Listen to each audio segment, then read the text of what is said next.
In this video, I'm going to be demoing my Sandberg TM5 California Fretless Bass. Hey guys, thank you for tuning back into the channel once again. If you're new around here, don't forget to hit the like button if you're enjoying this content, and if you want to see more of this content, hit that subscribe button and notification bell as well. In this video, we're back to a review, and I'm going to be demoing my own personal Sandberg California Fretless Bass. In this video, I'm going to go through the specs of the bass. I'm going to play a little bit solo and talk about some of the different tones, and then at the end there'll be a head-to-head tone comparison between all the different pickup combinations and some of the electronics combinations, just to give you an idea of some of the flavours you can get from this bass alongside a drum loop. So as I said just there in the introduction, this is my own bass, and it's the last bass from my collection that I haven't actually reviewed or demoed on the channel. Not really sure why, because I've had it for I think maybe 3 years. But being a fretless bass, it's probably not one of the basses that I turn to very often, but it definitely is a flavour I like to have around. One thing to note at the very start of this video is that this bass is actually strung with a high C, so that's something you'll also hear in this video if you haven't heard it before. So this is a 5-string bass, so it's E, A, D, G, but then a C on the top rather than starting on a low B. So it's kind of like the top 5 strings from a 6-string set. So to start with, I'm just going to dive into the specs of this bass. This isn't actually a model you can purchase anymore. They've now moved to the California 2, which has its slightly different shape. It has its own Sandberg shape. But as you can see, this is shaped more like a traditional jazz bass style instrument, a classic Fender shape. So starting off, the body wood is ash. I will say this bass is really heavy. It's the heaviest bass I have in my collection, hence me using this big thick strap here. But it's a really pretty piece of ash. And one thing to note is that it's really thin and it's well sculpted back here on the back. It's really slim. This top bout is tiny. And it just feels very comfy when you're sat with the bass or when you're playing the bass strapped on. It's just heavy. That's all that I can say about it. When it comes to the neck is made of maple, as you expect for most bass guitars. Nothing revolutionary here. And the fretboard is ebony. Ebony is a great choice for fretless basses because it's super hard wearing. It's also got round wound strings, so despite that, the ebony is holding up really well. And ebony is pretty much the only fingerboard wood you can get that won't be chewed up pretty quickly by having round wound strings on the bass. When it comes to the electronics of the bass, this is a TM model, which means that the T stands for the jazz bass pickup, and the M is this Music Man style pickup here. The electronics are one of the things that really made me gravitate towards this bass, because I think this bass is pretty much all of the classic fretless tones you could ever need and want in one bass. You don't have to have a Music Man separate to a jazz bass. So, you know, the 80s Pino Palladino type sound was a Music Man, and that jazz bass tone that we've all come to know and love from Jaco Pastorius is the other classic fretless sound. And probably the main reason I bought this bass, it wasn't an intentional thing. I would just happen to be in a store, they happened to have this, and I tried it out and thought, actually that would be a really good purchase, because 5 strings, I've got all the options I could need with the strings, and I have the Music Man style pickup that can be split to a jazz bass pickup and the single coil.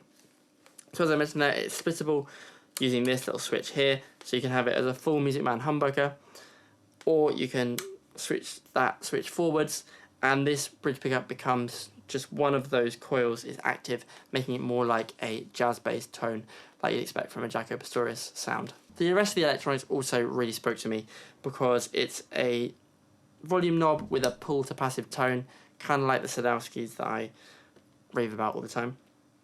It's got a pan pot just between the front and back pickups. The treble control here is an active boost when you're in active mode. And when you're in passive mode, it becomes a tone control. So it's a classic tone control. So you want to wind it all the way up to have open treble, and wind it all the way back to get that rolled off tone. And in passive mode, the bass knob here is not active, it doesn't do anything at all. And in active mode, that is a bass boost and cut. Looking at the rest of the hardware, we have this really lovely Sandberg bridge. As you can see, it's had a bit of wear. I think that was already there when I bought the bass. But yeah, the gold has tarnished a little bit. However, really smooth, beautifully made bridge. I think that's one of the things that often defines European-made or German-made instruments, is that you get to the mechanical parts like this bridge, and it's super smooth, it works really well, and it's just really robustly built. And it's just a great bridge. Really like the bridge. Coming up to the other end of the bass, we have an ebony nut. It looks like an ebony nut, which matches the fretboard. And we have these Sandberg tuners, which just really do a great job. Really stable, really smooth, lovely clean tuning. There's also this string tree here, which I like this style of design where it attaches to the headstock and lays flat against it rather than floating above and on top of the strings just hook nicely underneath. So I think that looks a bit smarter and just always looks a bit cooler. One other thing to note is that this string pull is really straight on this bass, which is another thing that modern builders do a lot and does separate a more vintage style instrument from a more modern thought through instrument.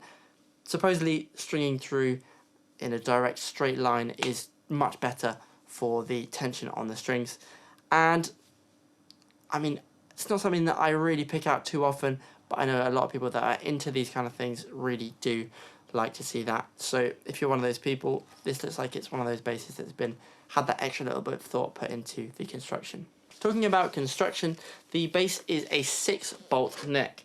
So typically you'd find 4 on most Fender style instruments, but this bass has 6 bolts. And that means that the neck is really sitting a little bit deeper into the body. Whether that makes a difference, I'm not really sure. I've never had a problem with 4 bolts, but it does seem incredibly robust and very smoothly done. The connection between the neck and the body really is well done, very nicely built and constructed. Whilst I'm here, I'd also mention that this pocket here, where the neck meets the body, has been carved out really smoothly as well. It's a little bit rounder than you find on most Fender style instruments, and that gives you better access to these top frets. This is a 22 fret bass, so gives you that extra little bit of access when you're coming into this kind of area, should you ever be playing up here. The other thing on the back of the body is this battery location here, which has a nice smooth door. However, I'm not really sure about this massive plastic cutout here. I don't feel like it probably needs it, but I do imagine it does give you easier access to the electronics from underneath should you need to do anything with them. When it comes to the neck profile of this bass, it is a slim neck profile, and it starts out with a little bit more meat down the bottom, but definitely on the jazz bass side of things. The only thing I would say is it's quite a wide neck in general, but that's the cost of having a 5-string bass. As you then come up towards the 7th fret, it fattens up a little bit, gets a little bit deeper, as well as a little bit wider. And then as you hit the 12th fret, it starts to slim out again. So you have a really slim, wide neck up at the top, which makes it quite easy to access these very top frets. So now we've run through the specs of the bass, I'm just going to run you through some of the different tones.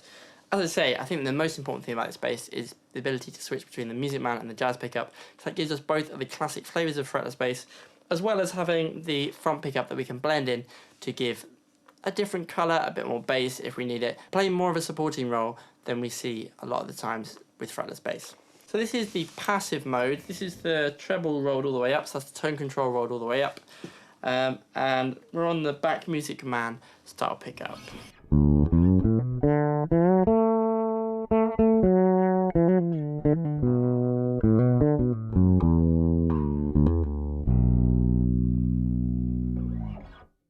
That's the going up to the top C string there. It does stick out a little bit. These are old Dunlop nickel strings. But yeah, that C string does poke out just a little bit more. So let me know if you like that in the comments below. I know Gary Willis kind of rates that as the strangled cat type sound. I'm not 100% convinced myself. I'm probably going to put a low B string back on this bass at some point. But yeah, let me know your thoughts on the top C in the comments below. So that was the back pickup with the tone all the way up. This is now going to be the back pickup in jazz bass mode. So no longer Music Man, we're just going to be using one of those coils to get more of a Jaco Pastorius type fretless sound.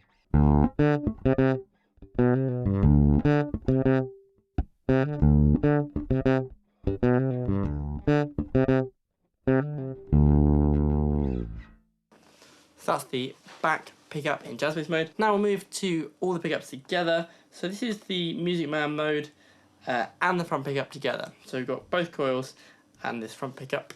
So it should be kind of a fat, bassier Music Man type tone. I do think it smooths out the mid-range a little bit and makes it less punchy. But yeah, it just gives a different flavour.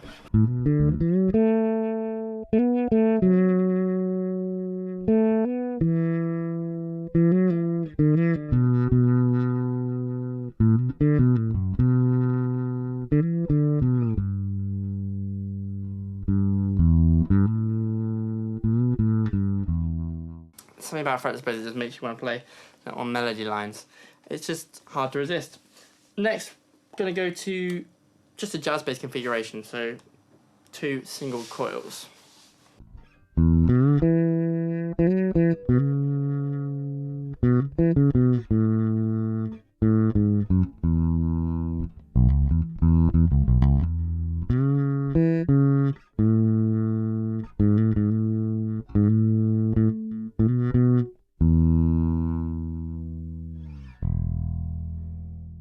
Classic jazz bass type tone, just smooths it out in that mid range. And then I'm going to go to the front pickup on its own. So this is that fat single coil type tone. These are big open coil pickups, so they do sound a little bit fatter than your typical jazz bass. It's kind of a hybrid between a Music Man and a jazz bass type single coil tone.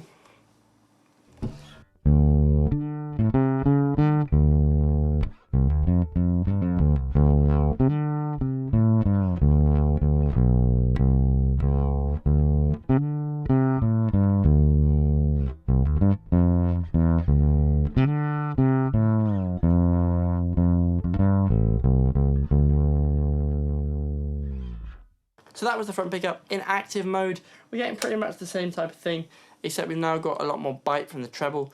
So you've got to remember when you go to active mode to turn it down, because it'll be full on from being passive open tone. You then have to turn it down a little bit. So that's the front pickup tone. It's a little bit gnarlier than you'd get from a single coil on most jazz basses. It's got a little bit more of that P bass type character in there, in the mid range. It's got a bit more growl. But yeah, I really like that. I really like how it blends with the other pickups as well. Switching over to the active mode, the tone remains pretty much the same. That's the rear pickup.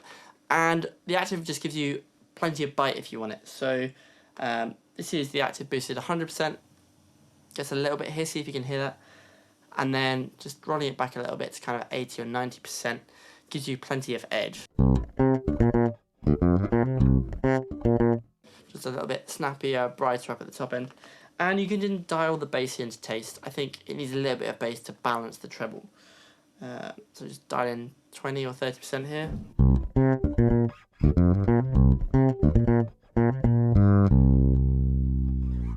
Just balances it out a bit and stops that bright treble from being just too cutting. So that's the active tone.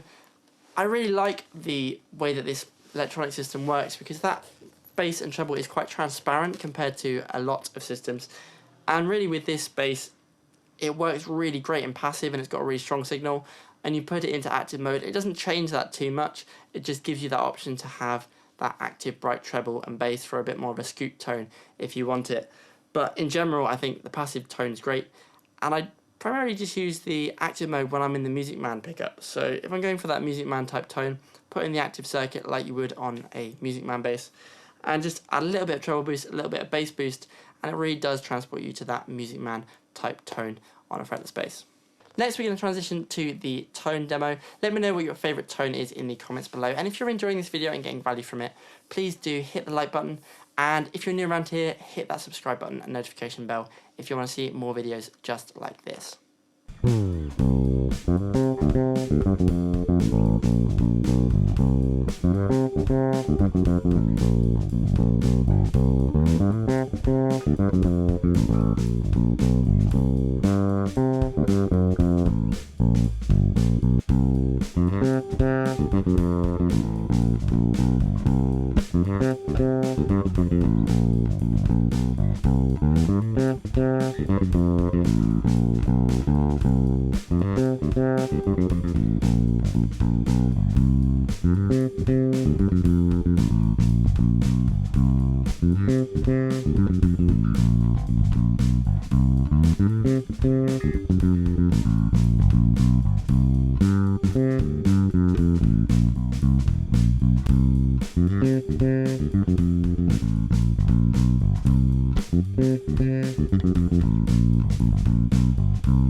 Don't forget to let me know in the comments below which your favourite tone was, and also while you're there, let me know whether you prefer a jazz bass type tone or a Music Man type tone when it comes to fretless bass.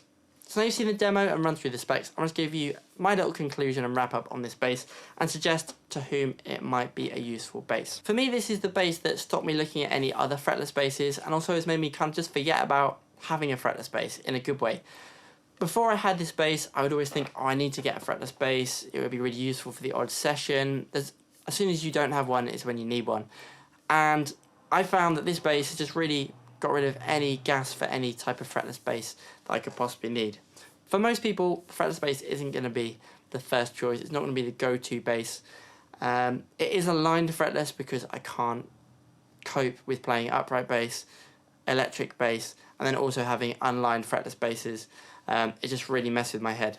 So being a fretless lined bass means I can pick it up at any time and just play it and not worry about technique and getting confused between my upright technique and the spacing for that and the spacing on an unlined fretless bass. Just keeps it simple in the brain. And being that it has all of the fretless tones that you typically need, the Music Man tone, the jazz bass tone, and also the front pickup to blend in to give it a more supportive role if you need, it really has become the ultimate fretless bass for me, and just made me, made me forget about needing to buy any other fretless bass. I think if you want a fretless bass, but you want it as a utility instrument, that's exactly what one of these basses will do for you. It will give you all the tones you could need in the studio or live, whilst also not meaning you have to have different fretless basses. In general, it's a really well built bass, as we've come to expect from a builder like Sandberg. The only thing that lets it down a little bit is that the A on my California, I don't know if you can see that, has dropped off. But other than that, it's been really, really reliable, rock solid, and it hasn't really needed any tweaks either. It's been 2 years and I've set it up once for the 5-string with a high C, and that's it. It's never moved, never shifted, despite radical different temperatures. Overall, I'd suggest if you are looking for a fretless bass to cover all your needs and just be there, always ready to go, rock solid, and give you any tones that anybody could ask you for, it's really hard for me to look past one of these. It's a bit heavy, that would be my one gripe with it, but other than that, I don't look at any other fretless basses now, so that should give you an idea of how much I think this is a useful tool to have around and just really hard to be beaten. So there we go, that's my demo and review of my Sandberg TM5 California fretless bass. Let me know your thoughts on the bass in the comments below. Again, let me know whether you prefer the J bass type tone or the Music Man type tone when it comes to fretless bass, and also let me know your favourite tone from the tone demo. If this video was useful to you, don't forget to hit the like button most importantly, and if you're new around here and want to see more of these type of videos, more of these type of reviews, hit the subscribe button as well as hitting the notification bell to keep up to date with the latest from the channel, as well as when I go live. Thank you so much for watching. My Instagram will be linked below me right now, and I will see you in the next video.